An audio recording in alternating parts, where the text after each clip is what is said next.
نحمدہ و نصلی و نسلم علی رسولہ الکریم اما بعد فاعوذ باللہ من الشیطان الرجیم بسم اللہ الرحمن الرحیم۔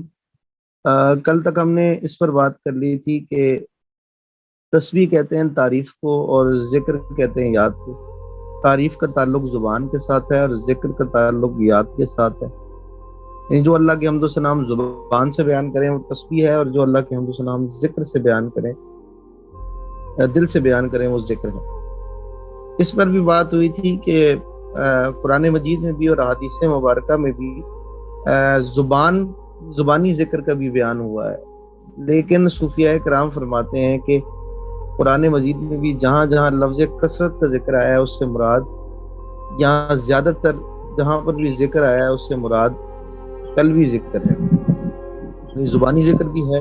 زبان ذکر کے لیے زبان کا لفظ بھی استعمال ہوا ہے، لیکن ذکر زیادہ تر جہاں پر بھی کثرت کے ساتھ لفظ آیا ہے اس سے مراد قلبی ذکر ہے۔ اور اس کی دلیل کیا ہے، آج ابھی ہم اس پر بات کرتے ہیں۔ صوفیاء کرام فرماتے ہیں کہ ایک تسبیح ہے، اور تسبیح کو آپ اگر دیکھیں تو تسبیح کا کائنات میں کوئی بھی چیز ایسی نہیں ہے جو اللہ کی تسبیح بیان نہ کر رہی ہے۔ جیسا کہ میں نے آج کل آپ کے پاس جو بھی آیات اور احادیث پڑھی ان کے ریفرنسز آپ کو دے دیے تھے، اس کے اندر ایک آیت مبارکہ کے اندر اللہ تعالیٰ نے فرمایا کہ اللہ تعالیٰ فرماتا ہے کہ تسبح لہ السماوات کہ ساتوں آسمان اور زمین میں جو کچھ اس میں ہے سبھی اس کی تسبیح کرتے ہیں، اور مخلوقات میں کوئی چیز نہیں ہے مگر اس کی تعریف کے ساتھ تسبیح کرتی ہے، لیکن تم اس کی تسبیح کو نہیں سمجھتے۔ یعنی سورہ بنی اسرائیل آیت نمبر 44 میں یہ ایک آیت ہے۔ اس کے علاوہ سورۃ النور میں بھی اس طرح کی ایک آیت مبارکہ ہے، اور اس کے علاوہ بھی ایک آیت مبارکہ غالباً اور موجود ہے جس میں اللہ تعالیٰ نے اس بات کو بیان کیا کہ تمام آسمانوں اور زمینوں کی ہر شے اللہ کی تسبیح بیان کرتی ہے، لیکن انسان اس تسبیح کو نہیں سمجھتا، ہر کوئی اپنے اپنے رنگ میں تسبیح کو بیان کرتا ہے۔ تو تسبیح جو ہے وہ تو کائنات کی ہر شے بیان کر رہی ہے اللہ تعالیٰ کی، اور یعنی تسبیح اس سے مراد اس کی حمد ہے، اس کی شان ہے، اس کی بڑائی ہے۔ اور تسبیح جو ہے وہ انسان بھی کرتا ہے۔ قرآن مجید میں اللہ تعالیٰ نے فرمایا کہ صبح و شام اللہ کی تسبیح بیان کرتے ہیں، جو اہل ایمان ہے وہ صبح و شام اللہ کی تسبیح بیان کرتے ہیں۔ لیکن جب بھی آپ نوٹ کریں کہ تسبیح کا جب بھی ذکر آیا ہے قرآن مجید میں تو صبح و شام کا ذکر آیا ہے، ٹائم پیریڈ کا ذکر آیا ہے، لیکن جب بھی ذکر اللہ کی بات آئی ہے قرآن مجید میں تو ذکر کا کوئی ٹائم پیریڈ بیان نہیں کیا گیا۔ ٹھیک ہے، اب قرآن مجید میں جیسے اللہ تعالیٰ فرماتا ہے وَاذْكُرُوا اللَّهَ كَثِيرًا لَعَلَّكُمْ تُفْلِحُونَ، اللہ کا ذکر کثرت سے کرو تاکہ تم کامیاب ہو۔ اب حدیث مبارکہ بھی ہے کہ اللہ کا ذکر اتنی کثرت سے کرو کہ لوگ تمہیں مجنون کہیں، بہت زیادہ کثرت ہونی چاہیے۔ یہاں ایک حدیث مبارکہ یہ بھی ہے کہ اللہ کا ذکر اتنی کثرت سے کرو کہ منافق تمہیں ریاکار کہیں۔ تو اب کثرت کسے کہتے ہیں؟ کثرت کو اگر آپ سمجھیں کہ کثرت میں کیا ہے، تو کثرت کو اگر آپ سمجھنا چاہتے ہیں کہ کوئی بھی چیز کثیر کب ہوتی ہے، آپ خود سمجھیں اس بات کو، جب وہ more than 50% ہو، more than 50% پہ جائے گی تو وہ شے کثرت میں داخل ہو۔ اگر وہ لیس دین 50 ہے تو اسے کثرت میں آپ شمار نہیں کر سکتے، اور کثرت کی ابتدا ہوگی۔ کثیر کہتے ہی اسے ہیں، کثرت کہتے ہی اسے ہیں جسے گنا نہیں جا سکتا، اس کے لیے ہم کثرت کا لفظ استعمال کر لیتے ہیں، اس کو ہم گن نہیں سکتے۔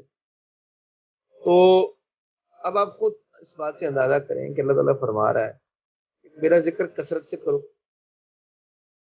اب کثرت سے مراد کیا ہے؟ اگر 24 گھنٹے ہیں تو اگر تو یعنی اس میں میوٹ آل میں بھی میوٹ ہو جاؤں گا، اچھا ان کو مسلم ٹھیک ہے۔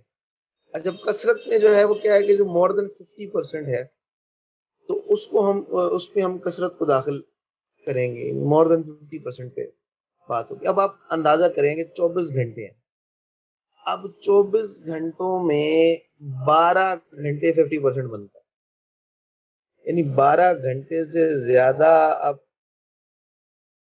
اللہ کا ذکر کریں گے تو کثرت میں داخل ہوگا۔ اور اللہ تعالیٰ کثرت سے ذکر کرنے کا حکم دے رہا ہے. ایمان والوں پر تو اللہ نے فرض کر دیا اپنا ذکر کثرت سے، جیسا کہ قرآن مجید میں اللہ تعالیٰ فرماتا ہے یا ایھا الذین آمنوا اذکروا اللہ ذکرا کثیرا وسبحوا بکرۃ واصیلا، کہ اے ایمان والو اللہ کا ذکر کثرت سے کرو اور صبح و شام اس کے نام کی تسبیح بیان کرو. اب آپ دیکھیں ادھر بھی اللہ تعالیٰ نے ذکر کو اور تسبیح کو الگ کر دیا. اے ایمان والو اللہ کا ذکر کثرت سے کرو اور صبح و شام اس کے نام کی تسبیح بیان کرو.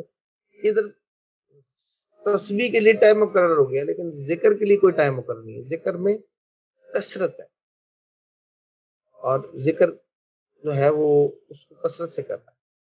اب آپ اندازہ کر لیں. اب سوال یہ ہے کہ اللہ کثرت کتنی ہو، مطلب بندہ مور دین 50% سے اگر شروع ہو رہا ہے تو اب اس سے ذکر کی اقسام ہے نا، ذکر زبانی بھی ہے اور ذکر لسانی بھی اور ذکر قلبی بھی ہے. اب بات یہ ہے کہ اگر ذکر لسانی سے مراد لیں گے تو بھی 50% سے زیادہ ہوگا تو اس کی ابتدا ہوگی. 12 گھنٹے سے زیادہ ہوگا تو اس کا اطلاق آپ کریں گے. اس لیے صوفیاء گرہم فراہم فرماتے ہیں کہ جو ذکر کثرت سے ہو سکتا ہے نا، وہ اس کا وہ طریقہ جو ہے وہ قلب سے ہی ہو سکتا ہے. تو اب اس کی آگے وہ دلیل کیا دیتے ہیں، کہتے ہیں ذکر کثرت کس سے ہو. یہ تو چلے ہم نے ایک ویسے بات کر لی، منطقی بات ہو گئی، لیکن قرآن سے پوچھتے ہیں کہ یا اللہ کتنا ذکر میں کتنی کثرت ہو، یا اللہ اس کو بیان کر. تو اللہ تعالیٰ کیا فرماتا ہے، وہی آیت کو دوبارہ ذہن میں رکھیے گا، وَأَقِمِ الصَّلَاةَ لِذِكْرِي، کہ نماز قائم کرو میرے ذکر کے لیے. یا اللہ بہت سارے ذکر ہیں، وہ کون سا ذکر ہے جس کے لیے نماز قائم کر، اس کے بارے میں بیان کر. ذکر تو بہت سے بیان کیے جاتے ہیں، اب اس کو بیان کر، اس طرح بیان کر کے کوئی ابہام نہ رہے. تو اللہ تعالیٰ فرماتا ہے فَإِذَا قَضَيْتُمُ الصَّلَاةَ فَاذْكُرُوا اللَّهَ قِيَامًا وَقُعُودًا وَعَلَىٰ جُنُوبِكُمْ، کہ جب تم نماز ادا کر چکو. اب دیکھیں وہی بات ہوگی، وَأَقِمِ الصَّلَاةَ، نماز قائم کرو میرے ذکر کے لیے. اور آپ کہہ رہے ہیں اب جب تم نماز ادا کر چکو تو اللہ تعالیٰ فرماتا ہے فَاذْكُرُوا اللَّهَ، میرا ذکر کرو، قِيَامًا وَقُعُودًا وَعَلَىٰ جُنُوبِكُمْ، کھڑے بھی، بیٹھے بھی، اور کروٹوں کے بل بھی. تو آپ دیکھیں انسان کی یہ 3 حالتیں ہوتی ہیں، یا وہ کھڑا ہوتا ہے، یا وہ بیٹھا ہوتا ہے، یا وہ لیٹا ہوتا ہے، یا وہ کروٹوں کے بل ہوتا ہے. یعنی قرآن مجید نے کھڑے ہونے پہ ذکر کی بات کی، بیٹھے ہونے کے ذکر کی بات کی، اور فرمایا جب تم کروٹوں کے بل ہو. کروٹوں کے بل میں بندہ تب ہوتا ہے جب وہ سو رہا ہوتا ہے. تو اس میں ہم دونوں باتیں مراد دے سکتے ہیں، لیٹا ہوا بھی ہے وہ بندہ اور وہ سو بھی رہا ہے. تو اب یہ 4 حالتیں ہیں انسان کی، یا وہ کھڑا ہوگا، یا وہ بیٹھا ہوگا، یا وہ لیٹا ہوگا. اور کروٹوں کے بل بندہ تب ہوتا ہے جب وہ سو رہا ہوتا ہے، یعنی حالت نیند میں ہوتا ہے. اب اللہ تعالیٰ نے کثرت کتنی ہو ذکر کی اس کو بیان کیا ہے کہ اے ایمان والو میرا ذکر کرو. اور کب کب کرو، کھڑے بھی کرو، بیٹھے بھی کرو، لیٹے بھی کرو، اور کروٹوں کے بل بھی کرو، یعنی 24 گھنٹے کرو. یعنی کثرت ایسی ہو کہ کوئی ایک لمحہ ایسا نہ ہو کہ تو میری یاد سے غافل ہو. اب لیں جی یہ کثرت کو بیان کی ہے تو پھر تو اور بات کھل گئی. یا اللہ 24 گھنٹے کیسے کر سکتے ہیں، یا کثرت کے تحت بھی جائیں تو مور دین 50% میں 12 گھنٹے کیسے کر سکتے ہیں. ہمارے پاس ویسے ہی نماز کے لیے ہم بہت کم وقت نکالتے ہیں اور معاملات ہوتے ہیں، تو یہ کیسے ہو سکتا ہے. تو یہ تو ایک بڑا مسئلہ ہو گیا کہ کیسے ذکر کیا جائے. تو صوفیاء کرام فرماتے ہیں کہ ادھر جس ذکر کی بات ہو رہی ہے وہ زبان سے نہیں ہے.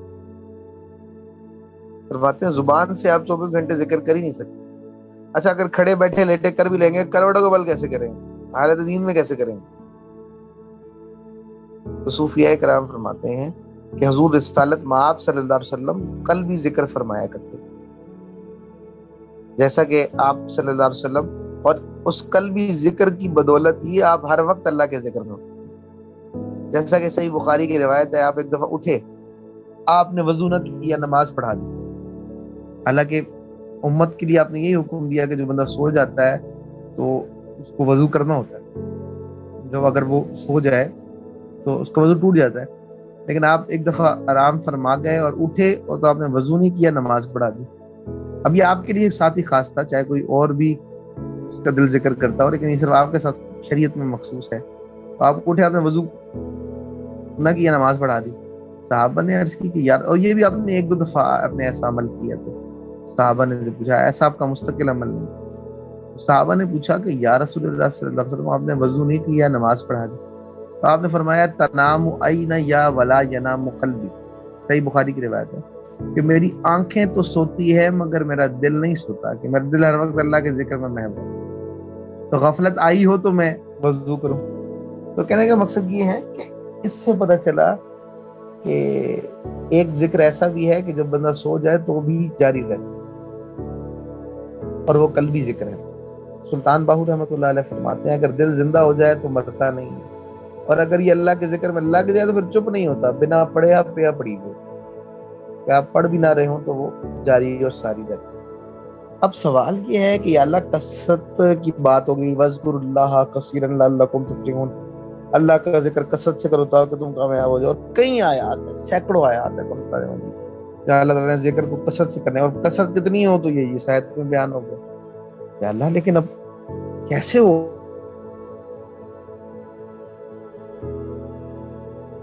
تو اب اس کو قرآن مجید میں اللہ تعالیٰ بیان فرماتا ہے. اللہ تعالیٰ فرماتا ہے اب میں تمہیں اپنا طریقہ بیان کرتا ہوں کہ میرا ذکر تمہیں کرنا کیسے. ٹھیک ہے، کہتے ہیں وَاذْكُرْ رَبَّكَ. اب ذکر کا طریقہ بیان ہو رہا ہے، قلبی ذکر کا. کیسے ہوگا؟ وَاذْكُرْ رَبَّكَ، ذکر کرو اپنے رب کے نام کا. اپنے رب کا ذکر کرو، اس سے مراد اس میں ذات کی طرف اشارہ ہے، اس میں اللہ کی طرف اشارہ ہے. فرمایا وَاذْكُرْ رَبَّكَ فِي نَفْسِكَ. اب صوفیاء نے اس کا ترجمہ کیا ہے سانس کیا ہے، اپنے سانسوں میں ذکر. علماء نے جی میں کیا ہے، دل میں کیا ہے، یوں بھی کیا ہے. نفس سے بہت سے تراجم مراد دیے گئے ہیں، لیکن سلطان باہو رحمۃ اللہ علیہ نے اس کا ترجمہ جو ہے وہ سانسوں سے کیا ہے. اور اس وجہ سے بھی کیا ہے کہ حدیث مبارکہ صوفیاء نے کثرت سے بیان کی ہے. ادھر بھی نفس کو سانس کے معنوں میں استعمال کیا گیا، جیسا کہ الانفاس ہو، میں آگے بھی پڑھوں گا لیکن یہاں پر بھی پڑھ دیتا ہوں. الانفاس معدودۃ وکل نفس یخرج بغیر ذکر اللہ تعالیٰ فہو میت. کہ سانس گنتی کے ہیں، پس جو سانس بھی اللہ کے ذکر سے غافل گیا وہ مردہ گیا. الانفاس، انفس لفظ استعمال ہوا، پاس انفاس بھی ہم اس کو کہتے ہیں. تو جو یہ لفظ ہے الانفاس معدودۃ وکل نفس، وکل نفس، نفس کا لفظ رہا ہے، یخرج بغیر ذکر اللہ تعالیٰ فہو میت. تو ادھر پتہ چلا کہ جو نفس کا لفظ ہے وہ سانس کے معنوں میں بھی استعمال ہوتا ہے. فرمایا وَاذْكُرْ رَبَّكَ، کا ذکر کرو اپنے رب کا، فی نفسک، اپنے سانسوں میں. اب ذکر کرنا کیسے؟ تضرعا وخیفتہ، عاجزی سے اور خفیہ طریقے سے. تضرعا وخیفتہ ودون الجہر من القول بالغدو والآصال ولا تکن من الغافلین. فرمایا ذکر کرو اپنے رب کا. اب اس کو ہم ٹکڑوں ٹکڑوں میں سمجھتے ہیں. پہلے فرمایا ذکر کرو اپنے رب کا. اب اللہ تعالیٰ قلبی ذکر کا طریقہ بیان کر رہا ہے جو ہر وقت کیا جا سکتا ہے، جس میں بندہ کی زبان، کیونکہ مجھے دیکھیں انسان کے ہاتھ کٹ جائیں، یہ بات یاد رکھیے گا. اس میں چلے میں پہلے یہ نقطہ بھی بیان کر دوں پھر ہم آگے چلیں. یہ بات یاد رکھیے گا کہ اللہ تعالیٰ نے، سلطان باہو رحمۃ اللہ علیہ فرماتے ہیں، اللہ تعالیٰ فرماتا ہے بندے سے کہ اے میرے بندے تو پورا اپنا وجود دنیا داری میں رکھ. اللہ نہیں منع کرتا، تصوف یہ منع نہیں کرتا کہ ترک دنیا کر کے ہر چیز چھوڑ کے نکل جائے. تصوف کی بنیاد کیا ہے؟ تصوف کہتا کیا ہے؟ تصوف کہتا ہے بس رب سے بندے کا ایک تعلق ہو اور اس کا مطمع نظر اللہ تعالیٰ کی رضا ہو. پھر چاہے وہ کچھ بھی کرے تو وہ فرق نہیں پڑتا، یعنی دل اس کی یاد سے جڑا ہوا ہو، اور دل جو ہے وہ اس بات پہ جو ہے انسان کی عقل بھی اور دل بھی اس بات پر ہو کہ میں نے اس کی بارگاہ میں پیش ہونا. تو اس میں جو نقطہ ہے وہ یہی ہے کہ سلطان محرم فرماتے ہیں، اللہ تعالیٰ فرماتے ہیں تیرا پورا جسم اللہ نے تجھے دیا ہے، اس کو اپنے زیر استعمال رکھ. یعنی اللہ تعالیٰ فرماتا ہے تجھے اجازت ہے کہ ہاتھوں سے پکڑ، پیروں سے چل، آنکھوں سے دیکھ، کانوں سے سن، دنیا کے کام کر، لیکن اللہ تعالیٰ فرماتا ہے دو چیزیں مجھے دے دے، یہ تو میرے لیے رکھ، باقی تو سارے کام دنیا کے کر. تو دو چیزیں کیا ہیں؟ فرمایا ایک دل مجھے دے دے، دل میں کسی غیر کو نہیں، مجھ سے زیادہ کوئی غیر تیرے دل میں نہیں ہونا چاہیے، یعنی ہر شے سے محبت رکھ، حقوق العباد ادا کر، لیکن محبت میرے واسطے ہونی چاہیے، الحب للہ والبغض للہ۔ تمہارے گھر میں کوئی غیر داخل ہو جائے تمہیں برداشت نہیں ہوتا، تو دل اللہ کا گھر ہے، اس میں تم غیر کو بٹھا دو تو کیا اس کی غیرت کو برداشت ہوگا؟ اس کو برداشت نہیں ہوگا۔ فرمایا ایک دل مجھے دے دے، اس میں میرے علاوہ کوئی نہ ہو۔ دوسری بات کیا فرمائی؟ فرمایا ایک سانس مجھے دے دے، ان سانسوں میں میرا ذکر سمال ہے۔ ہاتھ کا کام پکڑنا ہے، پیر کا چلنا ہے، آنکھ کا دیکھنا ہے، کان کا سننا ہے، لیکن سانس کا کیا کام ہے؟ کوئی کام نہیں۔ اس لیے کہتے ہیں سانسوں کی مالا میں سندرو میں پی کا نام،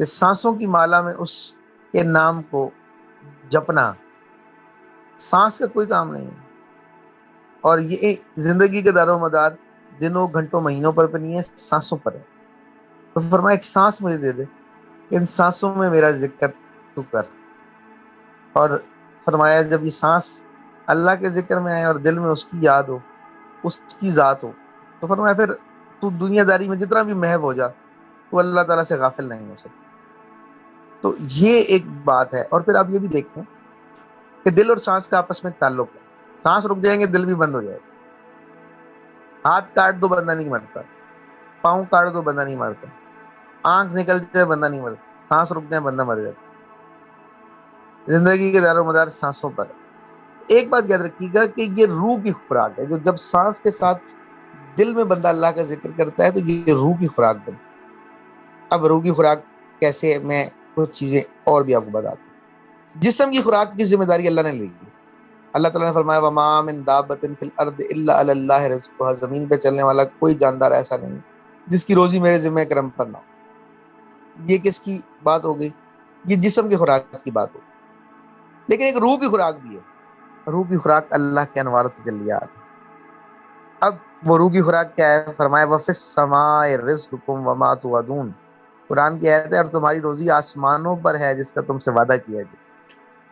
اب دیکھیں ہماری توجہ ادھر نہیں جاتی، اس آیت کی طرف تو جا رہی ہے کہ زمین پہ چلنے والا کوئی جاندار ایسا نہیں جس کی روزی میرے ذمہ کرم پہ نہ ہو، لیکن اس طرف نہیں جا رہی کہ ایک روح کی خوراک بھی ہے، اور وہ کیا ہے؟ وفی السماء رزقکم وما توعدون، اور تمہاری روزی آسمانوں پر جس کا تم سے وعدہ کیا گیا، یعنی اللہ تعالیٰ کے انوار ہے جو تمہارے دل پہ وارد ہوتے ہیں۔ اچھا اب اس کی کیا دلیل ہے؟ قرآن سے قرآن کی تشریح کر دیکھ لیتے ہیں ہم، ایک آیت سے دوسری آیت کی تشریح کی طرف نکلتے ہیں۔ وہ آیت جو میں نے آج آپ کے سامنے بھیجی بھی ہے آپ کو، قرآن مجید کی آیت ہے وَمَنْ أَرَدَ عَنْ ذِكْرِ فَإِنَّ لَهُ مَعِيشَةً ضَنْكًا وَنَحْشُرُهُ يَوْمَ الْقِيَامَةِ أَعْمَىٰ، بے شک جو ہمارے ذکر سے روگردانی کرتے ہیں ہم ان کی روزی تنگ کر دیتے ہیں، اور قیامت کے دن روز انہیں اندھا اٹھائیں گے۔ اب مجھے بتائیں، پہلی بات تو یہ اللہ تعالیٰ نے کہا جی روزی میرے ذمہ ہے۔ روزی کیا ہے؟ میرے ذمہ کرم پر ہے۔ اب اللہ تعالیٰ فرما رہا ہے روزی میرے ذمہ کرم پر ہے اور میں دیتا ہوں، اور حدیث مبارکہ میں ملتا ہے اللہ کافر کو بھی دیتا ہے، رزق اللہ تعالیٰ نہیں کرتا کسی کا بھی، لیکن یہاں اللہ فرما رہا ہے، واضح فرما رہا ہے، یہاں جو ہے اللہ تعالیٰ واضح فرما رہا ہے۔ اچھا اللہ تعالیٰ واضح فرما رہا ہے کہ جو میری روزی جو میرا ذکر نہیں کرتا، میرے ذکر سے اعراض کرتا ہے، میں اس کی روزی تنگ کر دیتا ہوں۔ یا اللہ وہاں تو ذمہ داری لے رہا ہے کہ رزق تو میں کسی صورت میں بند نہیں کروں گا، رزق تو میں کافر کو بھی دوں گا، اور یہاں تو کہہ رہا ہے جو میری ذکر سے اعراض کرتا ہے میں اس کی روزی تنگ کر دیتا ہوں۔ اچھا چلے ہم اس کو پریکٹیکل گراؤنڈ میں دیکھتے ہیں، کیا جو لوگ اللہ کا ذکر نہیں کرتے اللہ نے ان کی روزی تنگ کی ہوئی ہے ظاہری؟ نہیں، کافر اس کا ذکر نہیں کرتے، ایتھیسٹ ہیں، دنیا کے امیر ترین لوگ ہیں، ایتھیسٹ ہیں، اللہ کو ہی نہیں مانتے، اس اللہ کا ذکر تو دور، اللہ کو مانتے ہی نہیں، اس کو تسلیم ہی نہیں کرتے، لیکن رزق ان کا تنگ نہیں۔ یہ پھر کون سا رزق ہے جس کی بات ہے؟ وہ رزق کون سا ہے جو ذکر کے اعراض کرنے سے، ذکر کی روگردانی کرنے سے تنگ کر دیا جاتا ہے؟ اور اس کا نتیجہ کیا ہوتا ہے؟ پہلی بات ہے وہ رزق تنگ کر دیا جاتا ہے، دوسری بات کیا ہے؟ فرمایا ان کا جو میرے ذکر سے اعراض کرتے ہیں میں ان کی روزی تنگ کر دیتا ہوں، پر کیا ہوگا؟ اور ومن اراد ان ذکر فإن له معیشۃ ضنکا ونحشر یوم القیامۃ اعما، اور قیامت کے روز انہیں اندھا اٹھائیں گے، یعنی قیامت کے دن وہ اندھے اٹھیں گے۔ اندھے اٹھیں گے کیسے؟ اللہ تعالیٰ کو پہچان نہیں سکیں، اس سے مراد ان ظاہری آنکھوں کا اندھا نہیں، یعنی روزی تنگ ہوگی، روح بیدار نہیں ہوگی، روح کو اللہ کی معرفت نہیں ہوگی، روح کو اللہ کا جلوہ دنیا میں نہیں ملے گا، اور اگر دنیا میں اسے نہیں پہچانا تو آخرت میں بھی نہیں پہچانے گا، جیسا کہ قرآن میں اب اس آیت کی تشریح بھی دوسری آیت سے کرے، ومن کان حاذہ اعمی فہو فی الآخرۃ اعمی، جو دنیا میں اندھا رہا وہ آخرت میں بھی اندھا رہے گا۔ اب کیا اللہ کی انصاف یہ گوارا کرتا ہے کہ جو دنیا میں اندھا پیدا ہو اس کو بھی آخرت میں اندھا پیدا کرے؟ نہیں، جو دنیا میں دل کا اندھا ہے، معرفت الہی سے اندھا ہوا، وہ کل قیامت کے دن میں معرفت الہی سے اندھا ہوگا، اور وہ اندھا کیوں ہوگا؟ کیونکہ اسے روزی نہیں ملے گی، اسے خوراک ہی نہیں ملی۔ جس طرح جسم کو خوراک کی ضرورت ہے نا، یہ مٹی سے بنا ہے، خوراک مٹی سے جانا مٹی میں، اس طرح روح کو بھی خوراک کی ضرورت ہے، اب اس کو بھی تو خوراک دینی ہے، اور اللہ تعالیٰ فرماتا ہے ذکر نہیں کرو گے تو روح کو روح کی خوراک نہیں ملے گی۔ روح کی خوراک اللہ کے انوار و تجلیات، اس سے دل کی آنکھیں بنتی ہیں، فإنها لا تعمى الأبصار ولكن تعمى القلوب التي في الصدور، یہ ظاہری آنکھوں کے اندر نہیں بلکہ دلوں کے اندر جو ان کے سینوں میں موجود ہے۔ پتہ چلا روح کی خوراک بھی ہے۔ اب یہ بھی قرآن کی آیت سے، کوئی بھی بات قرآن و سنت سے باہر نہیں جا رہی، لیکن طرز استدلال علماء والا نہیں، طرز استدلال صوفیاء والا ہے، لیکن ہر چیز لاجیکلی ہے، کوئی چیز لاجک سے باہر نہیں ہے۔ تو صوفیہ، اب میں اس لیے باتیں کر رہا ہوں کہ آپ لوگ کہیں گے جی یہ باتیں تو پہلے کبھی سنی نہیں۔ بات یہ ہے کہ ہم نے کرامتوں کے علاوہ صوفیاء کی کتابیں پڑھی کب ہیں جو ہمیں یہ باتیں سنائی دیں؟ تو سنائی تو تب بھی دیں نا جب ہم نے کوئی اس پر اپنی ذاتی زندگی میں، ایک عام بندہ تو شریعت کا علم سیکھنا نہیں چاہتا، تو علماء کی یہ مہربانی ہے کہ انہوں نے اتنے مدارس قائم کیے ہیں، اور پھر بھی جو لوگ ہیں اس کا فقہ کا علم حاصل کرنے کے لیے کتنے لوگ نکلتے ہیں آپ اندازہ کر لیں۔ تو یہ تو پھر آگے تصوف کی بات ہے۔ تو ہم ایک وقت میں یہ رجحان ہوا کرتا تھا اسلامی معاشروں میں، لیکن اب نہیں ہے، تو بہرحال تبھی یہ باتیں ہمیں تھوڑی سی انوکھی لگتی ہیں کیونکہ ہم نے یہ سنی نہیں ہے، لیکن بہرحال بات یہی چل رہی تھی کہ اب ذکر کے آداب کیا ہیں، اور یہ روح کی خوراک اللہ کے انوار ہے، اور اس سے دل کو اللہ تعالیٰ وہ نور عطا کرتا ہے کہ دل پر پردے اٹھ جاتے ہیں، اور دل اللہ تعالیٰ کے انوار و تجلیات کا مشاہدہ کرتا ہے۔ یہ ظاہری آنکھ اس کے نور کو نہیں دیکھ سکتی، لیکن دل پر اس کا نور وارد ہوتا ہے، اور دل کی آنکھ اس کا مشاہدہ کرتی ہے، تو معرفت الہی دل کی آنکھ سے نصیب ہو سکتی ہے۔ اب ذکر کرنا کیسے ہے؟ ذکر کرو اپنے رب کا، کیسے؟ سانسوں کے ساتھ۔ اب اپنے رب کے نام کا ذکر کرو، اس سے مراد اس میں ذات کی طرف اشارہ ہے، اس میں اللہ ہو کی طرف اشارہ ہے۔ اللہ کا ذکر، اس میں اللہ کا ذکر کرو، صفاتی اذکار کی بات نہیں ہو رہی، ذات کے ذکر کی بات ہے۔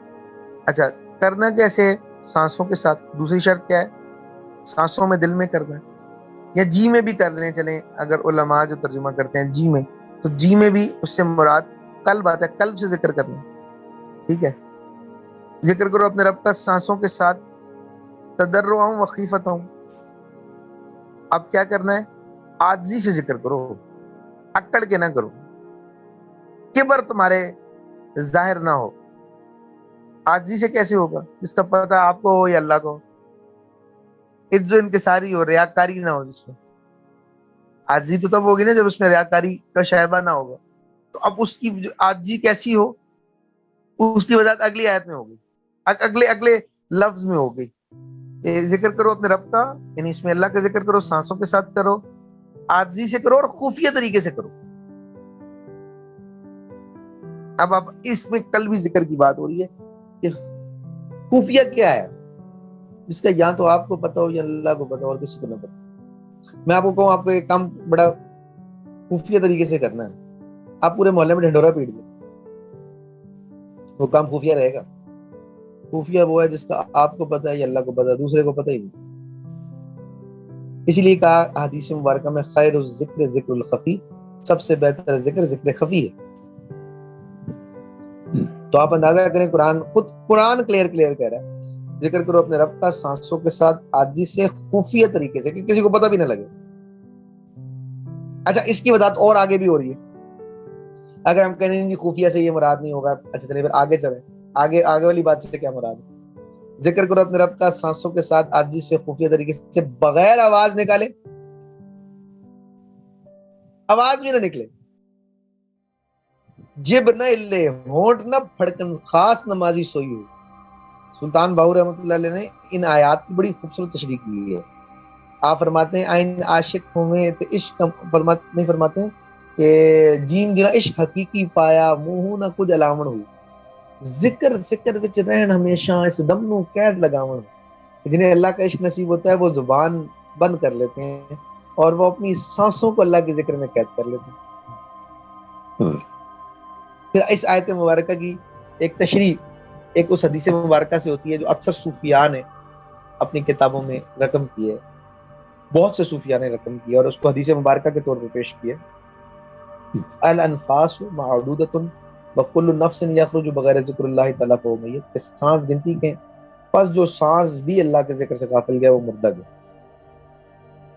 یعنی انسان کی زندگی کا معیار دنوں گھنٹوں مہینوں پر نہیں بلکہ سانسوں پر۔ اسی لیے سلطان باہو رحمۃ اللہ علیہ فرماتے ہیں کہ مجھے جب باطن میں کہتے ہیں آقا علیہ السلام کی مجلس نصیب ہوئی، حضور نے مجھے بیعت کیا تو آپ نے فرمایا دست بیعت کر دے مارا مصطفیٰ، خواندہ از مارا مجتبیٰ، کہ مجھے آقا نے بیعت فرمایا اور اپنا نوری حضوری فرزند قرار دیا۔ تو مجھے کہتے ہیں کہ یہ پہلی تلقین آپ نے ذکر اللہ کی تھی۔ تو آپ فرماتے ہیں جیم جو دم غافل سو دم کافر، سنو مرشد اے فرمایا ہو، یعنی آقا علیہ السلام نے فرمایا سنیا سخن گئیاں اکھیاں سچت مولا ولایا ہو، کیتی جان حوالے رب دے ایسا ایسا عشق کمایا ہو، جو مرن تھی اگے مر گئے حضرت باؤ نتا مطلب نہیں پایا۔ بات کریں گے کہ جو سانس اللہ کے ذکر سے غافل گیا وہ مر گیا۔ یہ اس قلبی ذکر کی بات ہے۔ میں آج یہیں پر روک رہا ہوں بات، ہمارے 2 لیکچرز مزید بھی ہیں، اس پر ہم آگے انشاءاللہ اس کے دیگر اس پر بات کریں گے انشاءاللہ۔